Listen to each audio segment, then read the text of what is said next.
I'm Doug Kazarian alongside Analytics Capper. We've been doing this every week at 2 p.m. Eastern. Got a little sidetracked or went to an irregular schedule during the holidays, but we were back in a regular time slot. Huge football weekend with the national championship game Monday night, capping it all off. Last week was a fun weekend as well. What do you got for us, buddy? I'm excited, man. For me personally, it's been like an up and down 3 to 4 weeks. But the wild card weekend this past weekend was amazing for me, and I think that's gonna jumpstart this really nice streak that we're on right now. I don't want to toot my own horn, Doug, but we did sweep the board last night, 8-0. I haven't gotten 8-0 in like a Really? year and a half, so that's amazing for me. That is nice. That is nice. First time in a year and a half. It's worth mentioning for sure. Well done on that front. I did not. I just had a huge second half play that I. It was just one of those things where you get rewarded for kind of watching a garbage game. The Nets were playing the Clippers. There wasn't much on. Other than that, I was on the couch with my laptop and working a little bit. But then I just realized the stars were aligned with the Nets being terrible. So I sent it out, unloaded. Just I was like, this is a special opportunity, and the Nets lost by nearly 60 points. So again, it pays to be on the West Coast, pays to be keeping an eye and monitoring a really bad game, and we were rewarded. So I wish they were all that easy in that front. Let's keep it in the NBA because there is a high profile game tonight with the Oklahoma City Thunder and Cleveland Cavaliers facing off 8 days after they last played in Cleveland. This one's in OKC. Cavs got the win and cover a week ago. And this number's had some movement. It was 3.5, went to 3 right after it opened about 24 hours ago, and then 1.5 by this morning, and then back up to 2. So we're at a solid 2 in the market, 233 the total. Big news in this one is Isaiah Hartenstein's out for the Thunder. He's the starting center. Obviously, so critical with Chet Holmgren still out for OKC. I was on OKC in this game with the revenge angle, but I'm passing. I just can't do it and can't pull the trigger with Hartenstein out. I agree with you. So I was luckily I was on the Cavs the first time they met, a week ago in Cleveland. It ended up being a great game. The total flew over. Everyone thought, defense, two elite defenses meeting. You thought it was going to be a defensive battle, but it wasn't very physical. The guards were able to get exactly to the spots they wanted to get out on the floor. And then both teams made a ton of threes, right? Isaiah Joe and Wiggins were really, really good in that game as well. This game, I'm leaning Cleveland again. I think everyone's going to expect the revenge angle. They're back home at OKC. You expect them to kind of split this season series, but I just think Cleveland is better, top to bottom, especially without Chet for OKC, and especially who you mentioned without Isaiah Hartenstein, who's been playing unbelievably well, right? He's a great plug and play center for that team, but they've kind of expanded his role to be a rim runner, to kind of share the ball as well. And without that versatility on offense, I don't think they can keep up with Cleveland. So I lean Cleveland. It's not an official play. Maybe I jump in at second half or something like that. But there is a game that I'm eyeing, Doug, and I do like the Kings. Yeah, Kings playing the Rockets tonight as well. It's going to be the last game on the slate, but I do like the Kings coming off a a loss that they were really embarrassed with, and then the Rockets are on a second night of a back-to-back on the road travel. So I think like it's almost there's no such thing as a schedule loss in the NBA, especially nowadays. But I do think the Kings, from a rest advantage, from a spot advantage, there's just so many advantages for the Kings to get it done tonight. So interesting. So it's a fair point with the back to back coming off the one in Denver, although it was a blowout win. I guess my question for you is: have you noticed a change in um, how they sort of are playing with Doug Christie's their head coach? Because they had won 7 straight, and then they lost at Milwaukee, start to finish, like you said, embarrassing blowout loss.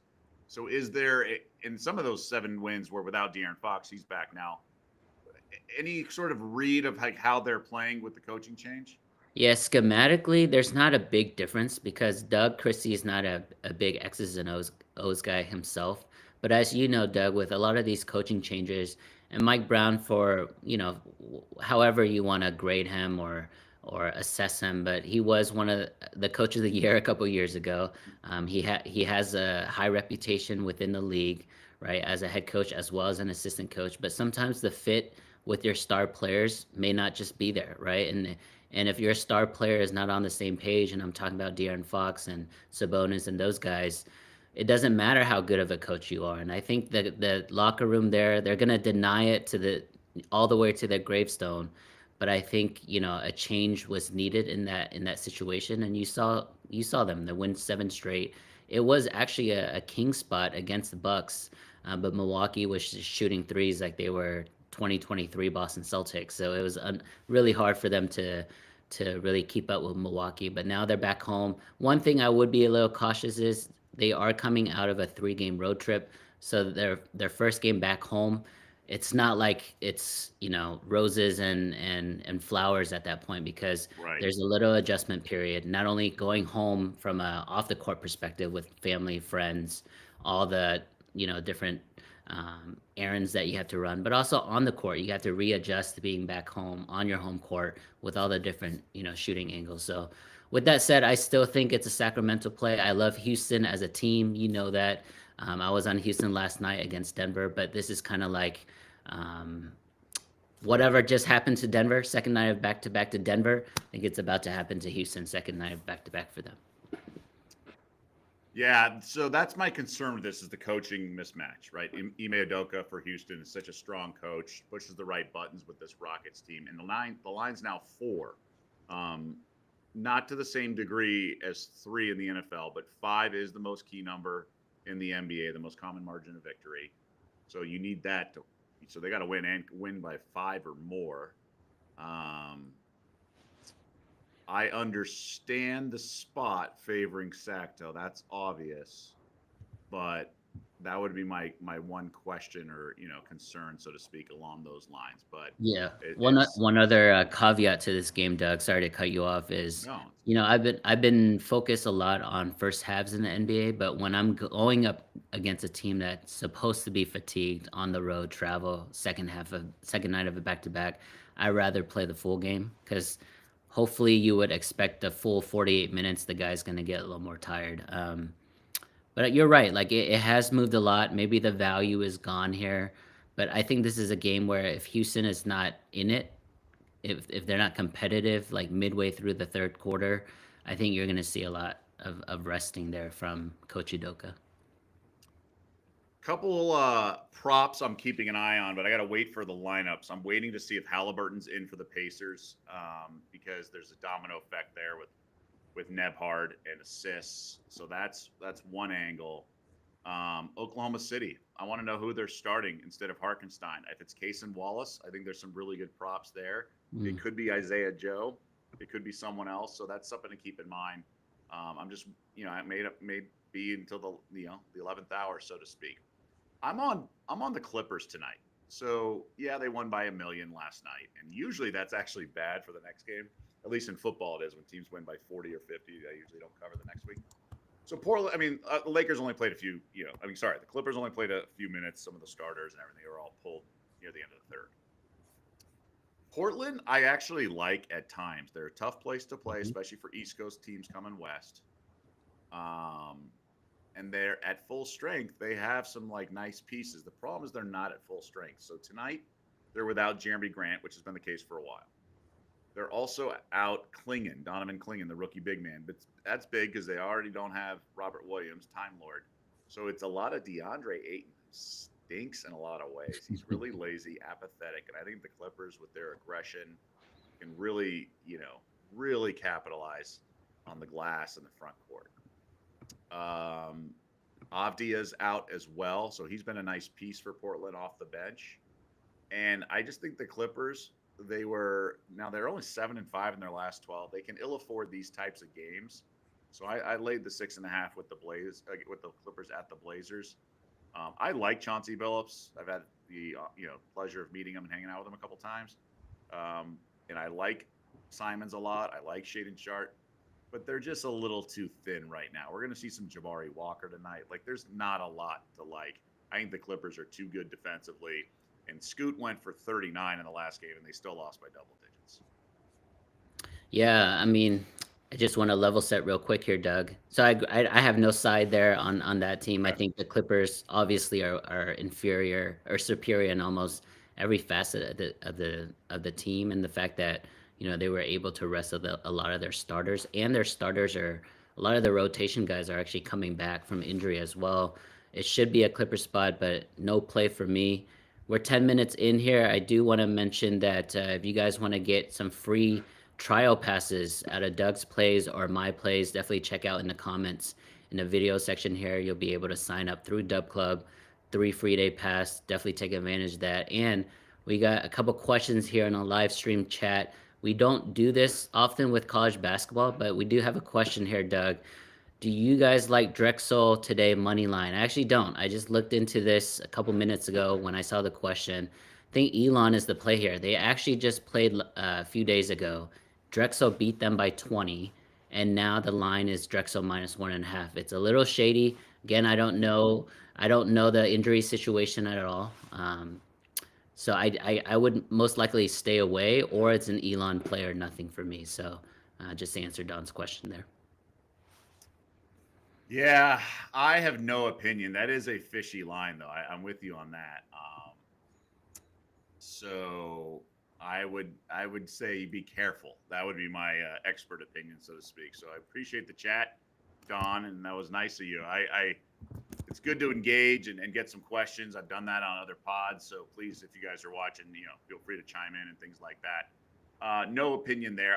In terms of college, I think Northwestern. I know some sharp guys on Northwestern at home against Maryland. Hmm. It's a tougher place to play than people think in Evanston, but it's more of a fate of Maryland. But the money moved the market, right? It was one, now it's two in most shops in favor of the Terps. I don't know. I still lean to the home dog, but not a play for me either. Yeah, so that was the round ball. That's NBA and college Right. basketball. Yeah, should we hop over to the NFL? I know there's big. I mean, again, not trying to toot my own horn, but I went 7-1 in wild card plays, which is insane. Um, I was wishing that NFL would stay hot and then basketball would come, but that weekend it was like opposite ends. So hopefully this weekend both teams kind of marry. We also still have Australian Open in tennis, and then Doug, I do have a UFC play for you later. I'd love to hear Ooh, your thoughts. ooh, I'm all ears. But I'll start with the first game, Houston at Kansas City. Everybody knows Mahomes hasn't played in basically a month. The whole Russ versus rest situation. But Mahomes has been here basically every single year for the last 6 to 7 years. He knows how to prepare for these games. And more importantly, the team, the coaching knows how to prepare for these games. Houston was a really great story in that first wild card game against the Clippers, but I'm going to fade them here, Doug. I like Kansas City to cover this large number of 8.5. So I'm really torn here because when the old saying, when someone shows you who they are, believe them. Kansas City has, they're under 500 ATS for a reason. They've played with fire, but I do think there is an element of they were playing the marathon, not a sprint. I think they were load managing Kelsey a little bit. Houston is not that good, right? They're better at home, which we saw last week. I was on them last week as well, but I don't like them in this spot. But the Chiefs just look a little clunky at times, and I'm not in a rush to lay the 8.5. But I think I saw that stat today: 18 straight NFL playoff favorites of at least 7 have won the game. So I do believe in the teaser here, especially with an over/under so low at 41 and Mhm. a half.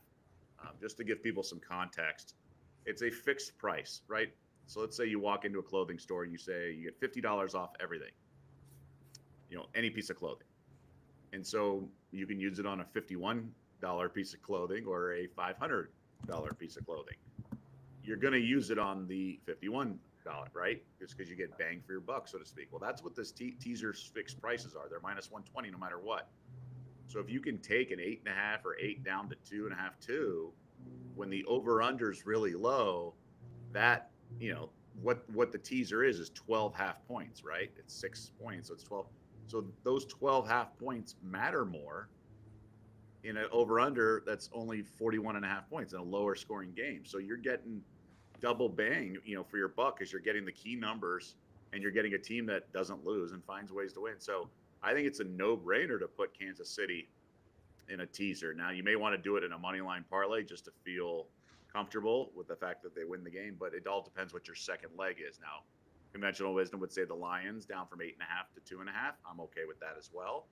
Um, they don't have to like. Obviously, you want to win every bet, but I mean, you just want to put yourself in good positions to win, and that's a very, I think, smart way to play. Now, the Lions game is expected to be much higher scoring, so you don't get as much bang for your buck in that regard. It's a 55 over under compared to 41 and a half.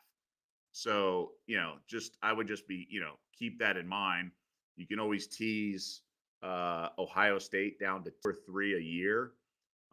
Low scoring games like Army, Navy, or service academies, you want to tease a side sometimes, like that does make sense, or a Air Force San Diego State game, something like that. I did tease Penn State a week ago. I thought that was the right way. I just felt that game was coming down to the wire, one score game, give me 7.5 when it was plus 1.5. So I think an Ohio State Kansas City teaser makes a ton of sense. That's very interesting. I'm not a big teaser myself. I think I've done 3 or 4 in the last 5 years, to be honest, so Really? it's not very, common for me, but Kansas City makes a lot of sense. We'll get into the Ohio State Notre Dame game later. I think we might be on opposite sides there, but, I just don't think Houston is ready for the elements, right? This is gonna be Yeah. mid-January. For those who haven't checked the weather reports yet, it's gonna be briskly cold. It's like low 20s, high teens with winds.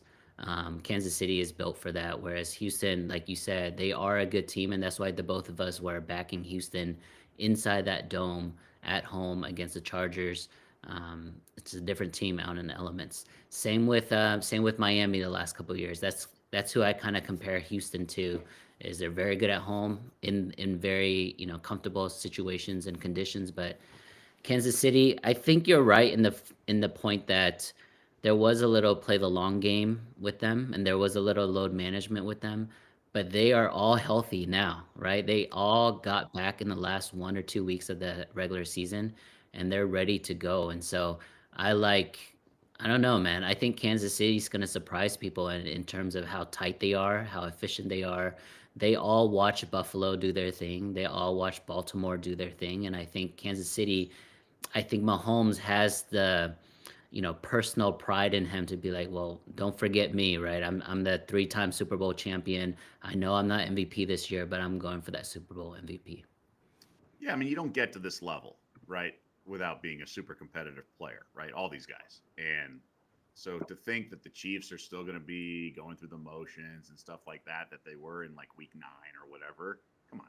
Like they're through the hard part. This is where they finish strong. So that's why like Buffalo and Baltimore just opened up a can last week because Mhm. they're going to run through the tape at this point of the season. A lot of times grabbing ugly dogs during the regular season's fine because Mhm. there's a team with higher aspirations and all this stuff. They're looking past them. But I don't think the Chiefs are going to come in kind of like too cool for school, going through the motions. Now they may not have certain chemistry and be a little off and things like that because it just that's the game of football. Then I'm okay with that. But you're laying that many points, like you should have belief in their offense too. And excuse me, the defense, which I do. So I think the Houston offense will stall a little bit. And that's why I think we can only put certain stock in the previous meeting just a few weeks ago. I believe it was Christmas weekend, whatever Yeah. it was. Um, I I think that the Chiefs are going to be sharper. To your point, the weather's going to be different. I would only play Kansas City on the point spread, but I like them in a tease or money line parlay with Ohio State or something like that. You could tease the 1.5 up to 7.5 if you like the Bills at home. I just think that's a little dangerous with those conditions, but that's where we stand. I think we have the chat, but somebody on Twitter, RC Norton, saying you make a lot more betting Reed and Mahomes with extra time to prepare, and in the playoffs, I'd even take it up to 9.5. Totally fair. Andy Reid, obviously historically great off the bye, going back to his Eagles days. Mahomes, you can do no wrong backing him, but there is a little bit of concern laying kind of a little bit of lumber. But I will say this matchup is probably more like last week's one-sided games than maybe I think the Washington Detroit game could be. I think that feels like the dog is a little live in that game. Yeah, that makes a lot of sense for me. Before we jump to the next game, we do have another chat here in our live stream. It's the Australian Open, so this is on me. I'll take it. Coco Golf minus 650, round three. Is it free money? Number one rule in tennis is there's no such thing as free money, All betting. especially in women's tennis, where not every women's tennis player is going to be able to hold their serve as easily as men's. We've seen Serena lose being minus 10,000 before, right, at the French Open. We've seen a ton of upsets already in this Australian Open on both sides. Zhang on the women's side, we saw um, what's his name, Korda lose on the men's side. I think he was minus 550. So just because the number is 500, 600 here on the money line, it doesn't mean it's free money. I would stay away personally because I think Leila Fernandez is live always as a dog because she's very consistent and she's going to be able to keep the ball, inbounds. And so I would stay away, Moha. I would stay away. I went 2-0 in Australian Open last night. I looked at it today. There's not many really strong spots tonight, so I'm gonna stay off from the Australian Open tonight. Hopefully, round four is gonna be better. Yeah, I got nothing there, but I'm glad you do. So well done. All right, Washington, Detroit. So number one seed in the NFC, Doug. Most likely, everybody's going to be on Detroit money line in terms of all the parlays and all the teasers You and think things like so? that. I think so, but I like Jaden Daniels. I was on him last week. I think he's built for these situations where it's like a winner take all type of game. And I think if we get into late in that second half, and when I say late in the second half, it's like 6 to 7 minutes left in that fourth quarter, and it's a one possession game. I'm not going to be confident in Jared Goff and being able to get 2 to 3 first downs to ice the game out. I think in that Are you case, confident in Ben Johnson to call the right plays? oh, that's tough. Because And that's fourth who's really carrying this offense. and also like 4th and 4 at midfield, the coach is gonna go for it, right? And he's gonna put the defense in a really, tough spot there. So I'm staying off this game. If I were to tease, again, we're talking about teasers today. Washington at 3 possessions, 16.5 points. I mean, I kind of like that a lot more than the other side. So I actually think Detroit covers this, but it's totally a gut play. I just think they're gonna like Washington's run out of gas at some point. 5 straight wins on the final play from scrimmage, things like that. But Detroit, let me ask you this: what do you think of Detroit's defensive performance? Oh, they showed out, but a lot of that was early on. I think once Sam Darnold was like 0 for 4, in the red zone in that first half, it was curtains for him. I think if it was because they had a chance, right? I think early in that second quarter, Minnesota had a chance to go up. Obviously, they went for it for fourth, didn't get the touchdown, and it completely changed the game. Detroit's defense definitely showed up, but I think it was an anomaly because I was not impressed with their defense the rest of the year. I'm actually not high on Aaron Glenn as a head coach as others are right now. I mean, he's a hot name out there as well as Ben Johnson, but I think that was a game where the Vikings failed more than the defense showed up. So that was my question. And let's not forget Jefferson dropped a touchdown on second down when they had the goal line issues, and it wasn't just all on Sam Darnold. So I don't think that my point where I was getting at is I don't think Detroit's defense is all of a sudden fixed now, right? I think it was a good effort, strong game plan, and Darnold stunk. All things can be true, right? So I think Washington should have its way, and that's the reason why this over under is 55. I would just caution everyone to overreact that all of a sudden Detroit's got a great defense. Now, Glenn could be doing smoke and mirrors and doing the best he can with the ravaging of injuries and all that. Like, again, it can all be true. You got to play with the cards you've been dealt for this playoff game. So I do think it tends to be high scoring. Daniels could, let's not forget that Eagles game, they had 5 turnovers. They got lucky that Hurts got injured, and then, they just beat up on bad quarterbacks and came back and won, Pickett and everything. So it's just a gut play. Like the smell test doesn't pass for Washington plus the points, but I'm not actually betting the favorite here. I just think there's a chance Detroit, because what Detroit's done this year is really impressive in terms of avoiding the flat spots. Mm. They week in and week out, they had that run where they were just covering every damn game. Even off big wins, they just covered the neck. So I don't know if it's Campbell or what, but he's pushing the right buttons, getting these guys to go all out every play, and then dudes are just open, man. I think Johnson's scheming everyone open, and Goff is good enough, and he's throwing the right passes or whatever. And I don't think Washington's defense is that good. So Yeah. I think they can hang around. This game could be close, but just think my gut tells me that Detroit covers. I think if it's a game that's not competitive, like I mentioned earlier, then yeah, I think Detroit runs away with it. But I think in that fourth quarter, if it's one possession, you're gonna feel on the screen, just watching on your TV, you're gonna feel the pressure. Jared Goff and Dan Campbell and that entire building being the number one seed, they're better in almost every facet when we're looking at offense, defense, and special teams. But sometimes, man, it's the Cinderella story, right? Like everybody pretends it's not there as a player, but you feel it as well. And we'll see what happens. I'm not going to be on the game right now pre-flop, but I think there's going to be opportunities for a second half spot, especially if Jaden Daniels starts out slow. If you're looking at props, I would look at, we hit this last week as well, but passing attempts over. I think they're just going to abandon the run if they can't get first downs and just have him throw the ball. And we saw him also tote the rock a couple of times as well. Like he was doing what Lamar Jackson in that first game was just um, doing QB draws or QB zone reads, and he would just take it and run for 5-6 yards. I think it's going to be the Jaden Daniels show all day in that game, win or lose. Yeah, no, I can imagine. I uh, I think it's gonna be an awesome game, and I love that it's the second game on Saturday night. Like it's just gonna be a sweet game to watch in that regard. But I think the pass attempts. I do think there's a way where like Washington wins. That's why I said earlier. Um, but it's certainly like I think they're live much more than Denver was. That's what I was saying at the beginning of the show. Is like I didn't think Denver had any shot, and Pittsburgh really didn't have a shot either. Those spreads were light. I do think there's a path for Washington here because Detroit's defense is that bad. Yeah. All right, Los Angeles going to Philly. What are your thoughts in this game? All right, so similar question that I asked you for Detroit.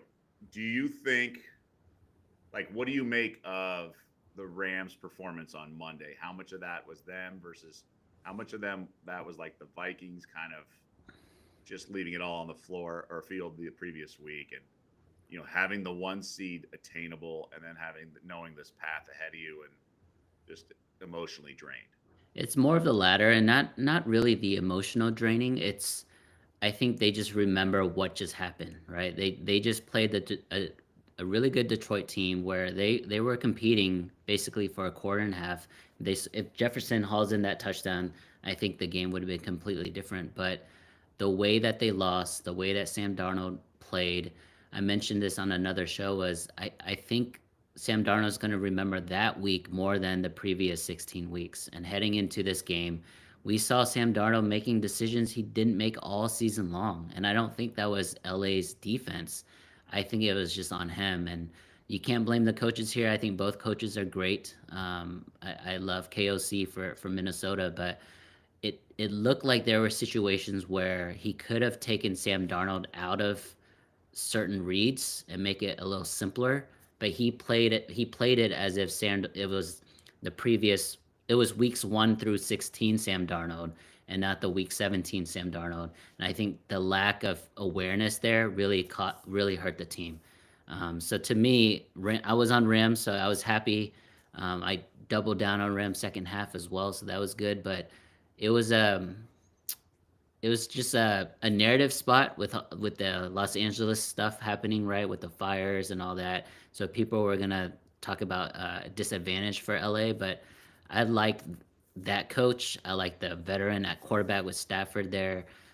I think I think Philly is way better here, Doug, and I wouldn't touch the dog, to be honest with you. I think everybody remembers that they just blew out Minnesota, and I think they're a live dog this week, but I would caution on that because we haven't even seen Philly in its full form, right? Like we're seeing Philly beat teams at their C level and B level. We haven't seen Philly with all that talent on both offense and defense play an A game yet, and I wouldn't be surprised if it happens this week.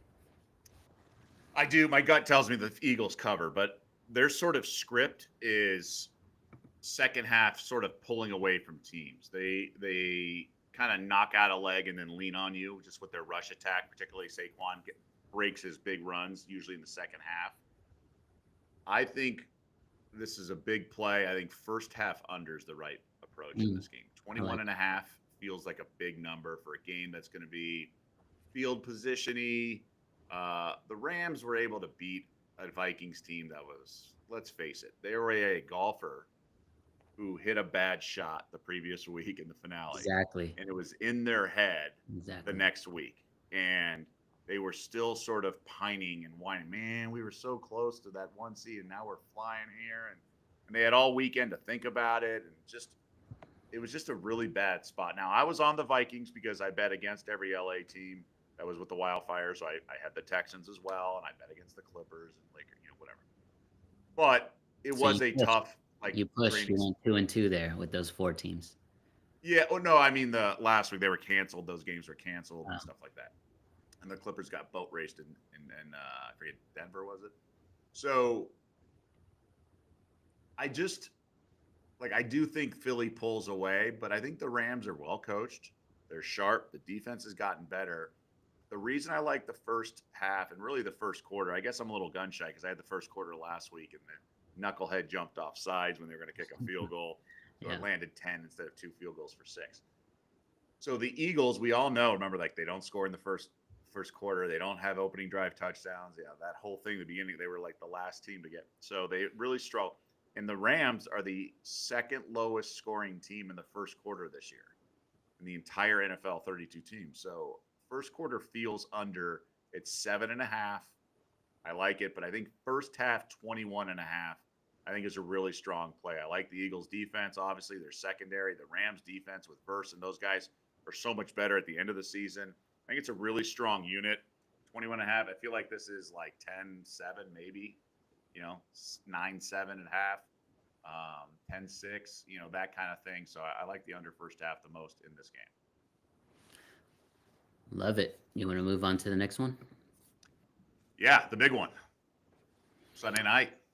Yeah, so the two MVP frontrunners, Lamar Jackson heading to Buffalo to play Josh Allen. The line's, been up and down, right? It started off as Buffalo as a short favorite. Now we see Baltimore as a short away favorite. I would love to hear your thoughts on this, but I would say my summary right now is I think it's Josh Allen's time. I think Buffalo covers. I just like them at home. It's gonna be cold as you can imagine, but Lamar and team know how to play in the cold, so that's not a big deal. But I think the money line flip here is a little bit of a pump fake. I like Buffalo in this game. I think you're the first person I've heard. I think you're the first one. Good. I like that. I cannot bet a side in this. I lean Baltimore a little bit just because I think they have more weapons, but Josh Allen's so good. But so is Lamar Jackson. He's just a human cheat code. So I can't bet the side. So my favorite play of the weekend is a prop in this game. It's Lamar under 28 and a half pass attempts. I love So it. with this is I think there's a application of a narrative. So the narrative last year when the Ravens got beat is how did you abandon the run? You've been this dominant rush attack all season and you abandoned the run. You turned one-dimensional Lamar Jackson. That was stupid against the Chiefs and stuff like that. So the last thing the Ravens were going to do last week I was on this bet as well is go down passing, right? Like they're not messing around. And remember, they've added Derrick Henry too. And so that's their calling card and bread and butter all season. And there's a human element to the coaches don't want to make the same mistake twice and get ridiculed, right? Like the public scrutiny does matter. So I don't care what the math models say during the regular season because they shape the market and they do projections. I think the human element of this is that they're going down swinging. So Let me just read to you the. So the Ravens, I believe, got the ball and they're inside their own 5 yard line last week in their first series. They went Derrick Henry run, pass, and then Lamar run, Lamar scramble run, Lamar run, Lamar run, Lamar run. They designed run for the 5 stretch, and he's going to tuck it and run. And they also have the Lamar has leads the league in the long like yards per completion.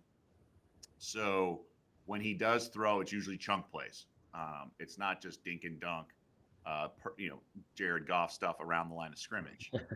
and and then they also have pass interference potentially, and then Derrick Henry big runs, and then also Buffalo's not like Pittsburgh last week going 3 and out. They're gonna run. Exactly. They're gonna matriculate at the field a little bit as well, and I just think 28 and a half is such a big number. Now, when they face each other early in the year, I kind of throw that game out. It was 35-10. Lamar only had like 18 attempts, got pulled in the fourth, whatever. Like, that's not really something that's going to repeat itself. I just feel like this thing's going to land 23-24. I just think he's such a weapon in so many other ways. Henry as well. Chunk play. There's just so many more ways. Like, what's his absolute ceiling on this? Absolute ceiling is what? 33? Not even that. I think Yeah. both teams are gonna be running. The game's gonna be shortened. I think possessions are 31? gonna be long. Yeah, and we saw Baltimore completely dominated Pittsburgh there, but there was one thing of concern was their defense to start that second half, right? Russell Wilson came out and got two really quick long drive touchdowns. And that kind of concerned me as a Baltimore Ravens like Super Bowl backer. But we'll see if Josh Allen can take advantage of that. We do have a question here in the chat, and it's for you, Doug. It's from your boy Johnny O. Josh Allen anytime TD plus 110, prop of the year narrative wise question mark. At home, he can never get over the hump. It's an MVP showdown. Ravens have good run defense. So Cook is probably going to play the secondary hand there. And he also ran a ton last week. So what are your thoughts on a Josh Allen anytime TD prop? I wouldn't bet it. I wouldn't at all. Allen forced it a lot this year when they already had leads, and it was, I don't want to say chasing stats, but I wouldn't bet against it either. I think he's going to do whatever it takes to win in this case. And Baltimore's rush defense is really good. So I'm in no rush there. I don't really have a good feel for like who's going to win the game. I just think it's going to be a really good game. I'm really excited to watch it, all that good stuff. But I think the Lamar prop, like just to finish that thought, like the ceiling's 31 and the floor is like 20. I mean, there's just so many more ways to win under 28 and a half. It's just a bad number, I think. So I released like an 8-unit play on this thing, and I usually do 5 as the most. So I think it's a really strong play, and I think will be a way to kind of mess around and hedge it and things like that in live because they do live props. But in terms of Cook and stuff, I don't think they're going to run on this Ravens defense much at all. I think it's going to be a lot of bubble screens.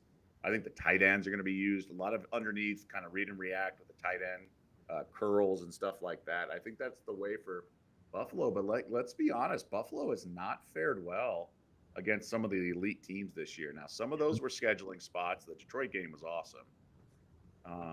But they're lucky this is at home, but I do think the snowy conditions favors them a little bit more than it does Baltimore. To Buffalo's defense, Doug, they are 9-0 at home, right? They are dominant. They are the best home team in the league. Shakur, we talk about bubble screens. Shakur is, I think, second in the entire league in yards after the catch behind Jamar Chase, which is very, very impressive. So they have a slew of not only tight ends, but I think they have I think the thing that really resonated with me after that game was they asked Josh Allen what is different about this team versus, teams in the past. And he quickly said, everybody's eating, right? It's not just him. It's not just Stephon Diggs.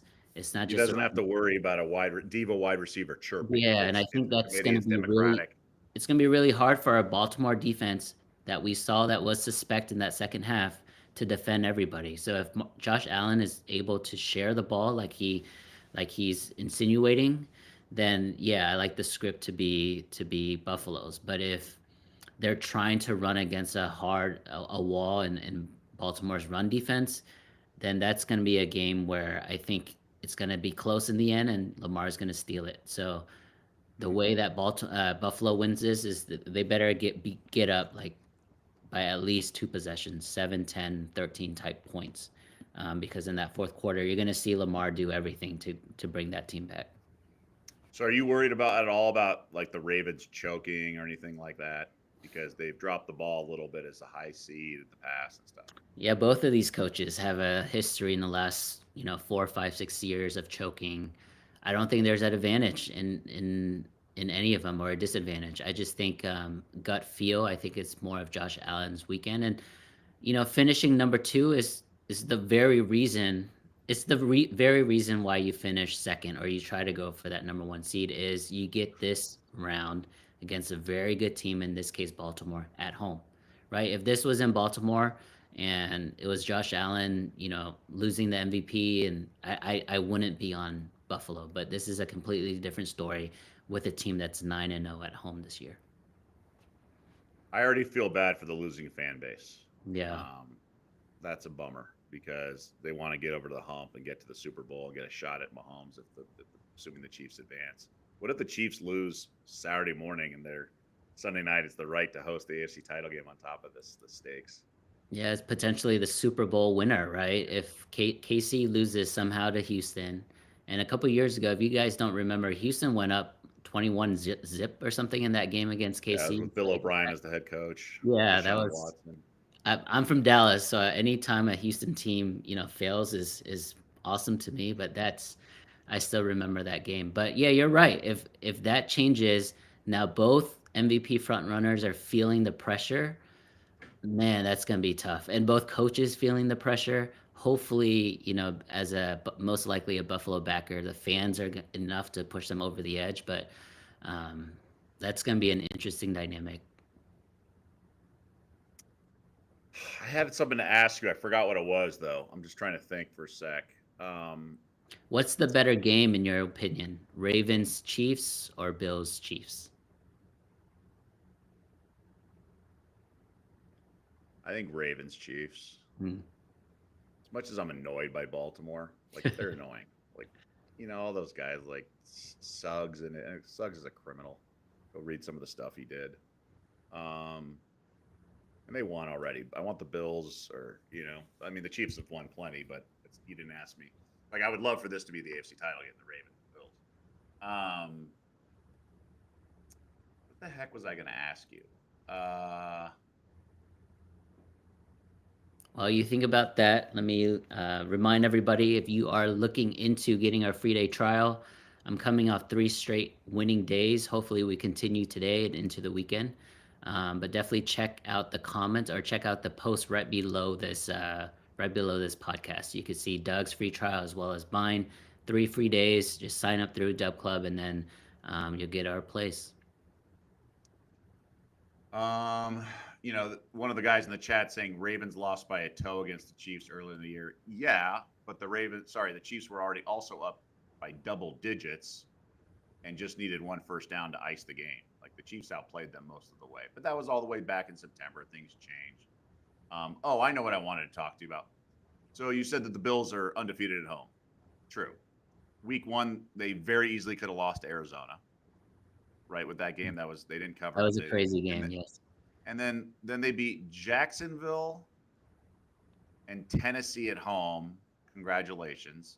Then they beat a banged up Niners team, off a bye in that snow. Okay, a West Coast team. And then their division collapsed, right, with the Jets and Dolphins sucking. And then the Patriots were bad the whole year. So I would say I would give some pushback. Like the only impressive win at home was that Chiefs game, obviously. And that was a great game. That was a great game. Yeah, and they earned 2.5 every bit of it. victory. Yeah. They were favored. They took care of business. That's like a huge win. And I mean, look, running the table is still running the table, but I thought the win at Detroit was. It's a weaker 9-0 home win-loss record. Yes, I thought the win at Detroit was damn impressive. Yeah. More so than like 7 of their home wins combined. So I'm excited. I do think there's something to be said about the Bills' offense being, just who's ever open, let it rip. and not having to worry about a diva wide receiver, by committee, if you will, the tight ends, the rushing attack, and then Josh Allen just every year, man. We've seen these career resurrections for these journeyman quarterbacks, whether it be Sam Darnold, Baker Mayfield. I mean, even Peyton Manning in his last game, he won a Super Bowl, and his arm was kind of a noodle then. Like, the game is so much more mental than it's ever been, with just understanding defenses, and it's part of the evolution. Look what happened with Bryce Young, just going to the bench a little bit, coming back, kind of seeing things from a different angle. So I just think every year these guys are getting that much better. Even when they weren't like relegated to bench role, or like Sam Darnold was bench, Baker Mayfield.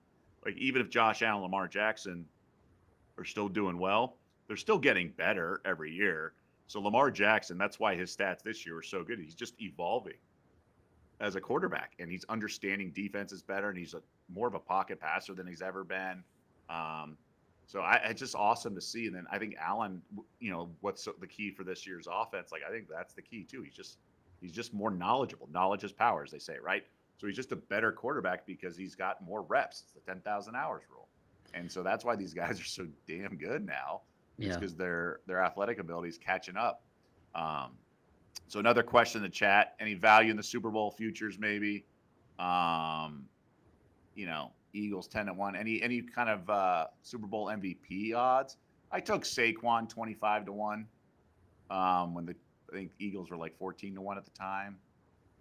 I know quarterbacks are usually the way to go, but he's such a big name, and I think for them to do well, I don't think it's Hurts.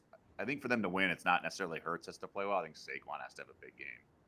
So Eagles right now are 4-1 to win it all, and for them to win, for Saquon to get Super Bowl MVP is now 12-1. So. Wow.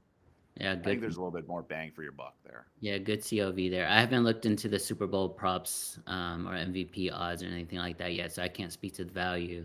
But I'm a big narrative guy, and I think the narrative potentially, there's so many amazing storylines heading into this weekend and into the Super Bowl weekend. But Lamar Jackson, stealing MVP at the end, and then did he? I mean, we know we got the All Pro. Like, did he definitely? We don't know yet. There is an element of valuable versus better. No, we don't know yet, but I wouldn't be surprised if he wins regular season MVP and then Josh Allen wins Super Bowl MVP. That would be the best thing, not the best outcome, but that would kind of be like sweet justice for someone like Josh Allen, who played as I'm on the side of Lamar Jackson. His numbers are ridiculous. I know Josh Allen had an amazing season, but look at Lamar Jackson's numbers. It's almost like a Madden page. Like, it doesn't even look real. But it would be really sweet justice for someone like Josh Allen, who just had the best year of his career, lose out on MVP and then end up winning the Super Bowl, which, for Bills fans, they went through that 4 straight losses in the 90s. They've been through so much heartache since. Like, it would be really amazing for that fan base. And they have and the other narrative piece, Doug, they have a new stadium in the works. All of it is kind of perfect. Wow. I go back and forth. Like, I'm sometimes the guy who says sports would be better if Phil Mickelson never won a major. If things like the Cubs never won a World Series, like if these narratives. But with that being said, I do think about the fan bases. I think about the older fans. I think about the local economy, what it's done. So then I'm like, all right, yeah. So it'd be cool for the Bills fans. I feel bad for them. They've been through enough torture. But I do kind of like the consistency of the demons or whatever. That it does kind of make me smile. But I do sympathize and feel bad. So speaking of sort of weird outcomes to regular seasons and postseasons, you talked about if Josh Allen does not win the MVP but wins Super Bowl MVP. What about Ohio State losing to Michigan and now with a chance to win the national championship in the same year? It would be crazy, man, especially the year after Michigan wins it too. So it's a lot of Big Ten narratives there. Yeah, great segue into football, college football. I actually think the value is on Notre Dame. I know it's hard to say. Maybe I'm a little biased because I saw how Texas had first and goal at the 1, down 7, still somehow lost by 14. That's Clemson did at 14 against Texas too. We've seen some weird some weird endings, and I just think you and I have had this discussion now for a few weeks. Marcus Freeman is not a great schemes coach, if you will. but the way that he resonates with the players, the way that he resonates with the fans, the alumni, and being able to delegate all the important decisions to the smart people. And I'm not saying Marcus Freeman isn't smart. I think he is. I think they just run a really tight ship, and I think that's gonna bolt through in this crazy game where I could see Ohio State winning by 50, right? Or Notre Dame stealing it at the end. And I err more on that side because of just what they've done, and their rushing attack is always going to keep them in it. So I like Notre Dame to cover the number, So you like Notre Dame to cover, which but means I'm not going to sprinkle, necessarily to win. which means I'm going to sprinkle on the money line as well. Okay, so you do think they have a shot I do. to win it. I'm not sure I do. I mean, look, they have a shot. Like one sort of turnover and things can break because I do think Notre Dame belongs on the field. Whereas, last time in years past we saw them against Oh Bama yeah, or whatever, they didn't belong on the completely field. different team. Yeah, completely I different. don't think this is going to be a 50. I don't think this is TCU against Georgia. I don't think so at all. And I do think Notre Dame is the horses, but and they might have the coaching edge. Like the coordinators might be better. I think Chip Kelly has shown some flaws, especially in that Michigan game. I would not lay the 8. I would lay them in a teaser probably. I think the Buckeyes get it. The one thing that has surprised me is I didn't think Will Howard was that good, but he was letting it rip. Of course, he threw the pick, but he's been shaky. But I don't think Riley Nelson's good at all. I think he's a fine runner, but I think he's shaky. I think out of all the teams that Ohio State has played in the playoffs, and they played some really great teams, Notre Dame has the best defensive line that he's going to face. So I think we're going to see, Will Howard in duress. We're going to see him make a couple bad decisions. But you're right. It's going to end up, I think the cover number, the spread is going to end up being contingent on the turnover game. And with college kids, age 18 to 24, you're just going to get a lot of mistakes. And that's why we love college football. And I think we're going to see one or two big turnovers. Or maybe like we see someone, field a punt inside the 5, like those are not turnovers, but they're basically, drive killers that then give amazing field position for the other team. To me, that's somewhat like a quasi turnover as well. So I think we'll see a lot of mistakes, and I think Notre Dame, in my opinion, is going to make fewer mistakes, which is why I like them. I think it's going to be definitely coming down to the end, the point spread outcome. Yeah. Man. Do you have any read on the total? Under a little bit. Feels high. Yeah. But I feel like I've been involved in unders and things are looking great, and then you just get like these explosive plays. Like the end of the first half was absurd. I had under 13 and a half on a live play. It should have been a field goal. It should have been 7-3, and then they got a touchdown, and then another touchdown on the screen pass to Henderson. Crazy stuff. But that's what you're saying. Like mistakes are made, right? But I usually don't get involved in big games. Yeah. Like look at all the games we've talked about. Like I'm passing Thunder Cavs. I love the Lamar prop, but besides that, so this game I think maybe a teaser for me. But would I be absolutely stunned if Notre Dame won? No. I think they're. What I like about them is how crisp they are. They were just clearly the better coach team against Georgia. Georgia had a backup quarterback. I get it. And the game was fast for him, and that's why he had the strip sack at the end of the first half.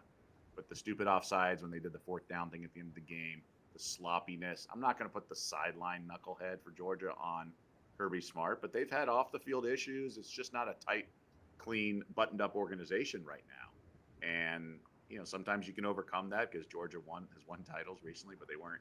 They still had issues off the field. I just love how Notre Dame is so polished and connected, and they're really well coached. The offensive and defensive line is really strong. They're going to want to run the ball. They're not going to mess around.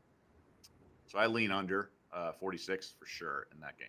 I love that you agree with me on Notre Dame's coaching, because a lot of people when they think coaching, they think schemes and awesome plays and things like that. But to me, it's the operations, right? It's logistics. It's all of that, and so Like you said, it's very polished, very tight, and Notre Dame has been that way for a couple years now with Marcus Freeman at the helm, and it's only getting better, right? Like his his operations from kickoff until the end, it's only getting tighter and cleaner.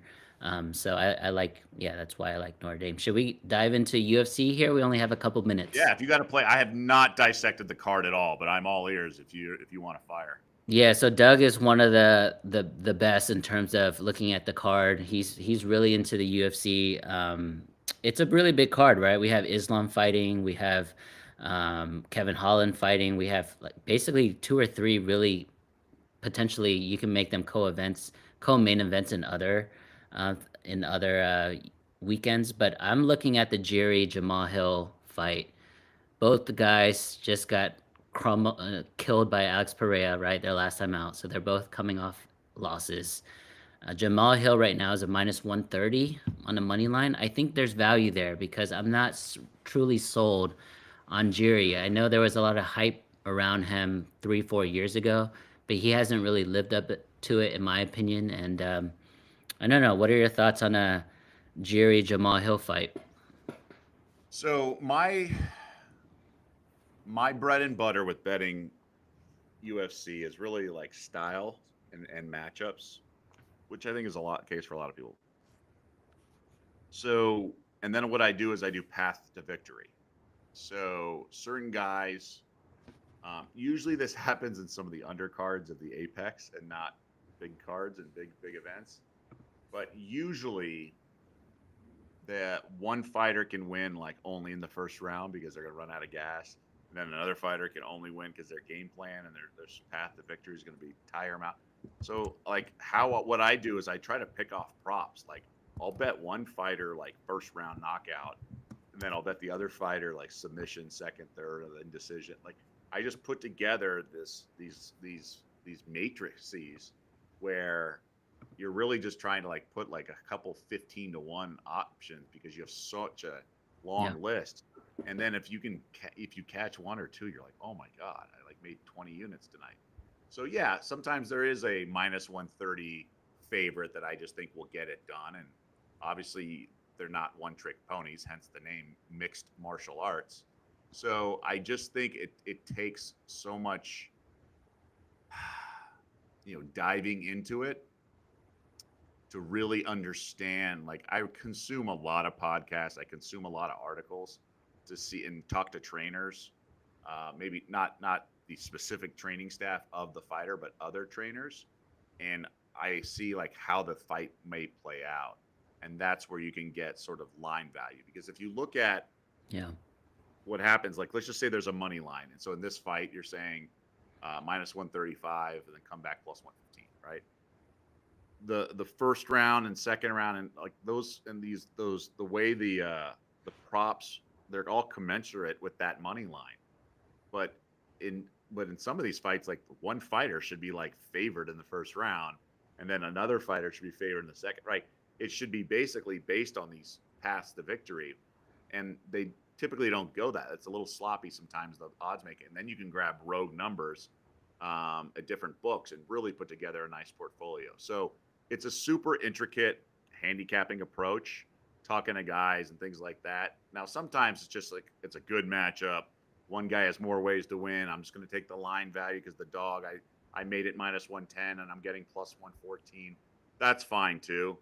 But what I try to do is really pick off the props and the exact outcomes of rounds. And I just haven't even opened that can of worms yet because it's such a laborious process. Yeah, Doug, I think that's the beauty of this show, and I hope, people realize, for those, have been following us for a while or just joined the show for the first time, but this 1 hour segment that we do in breaking down sports is really cool because Doug is someone that focuses on a lot on live betting, on props, on, multiple outcomes, and I think that's super important to have to talk to someone like me who I'm very, very black and white. I'm either on the money line or I'm on the spread. Like I'm very rare on the even on the total. So it's really just pick the winner and then kind of live with the results. So that's why you see me kind of incrementally build my my units or my bankroll, right? You'll have 4 or 5 days of winning and then 3 or 4 days of losing, or maybe 2 or 3 days of winning and only 1 day of losing. The goal for me is to build it up like a ladder.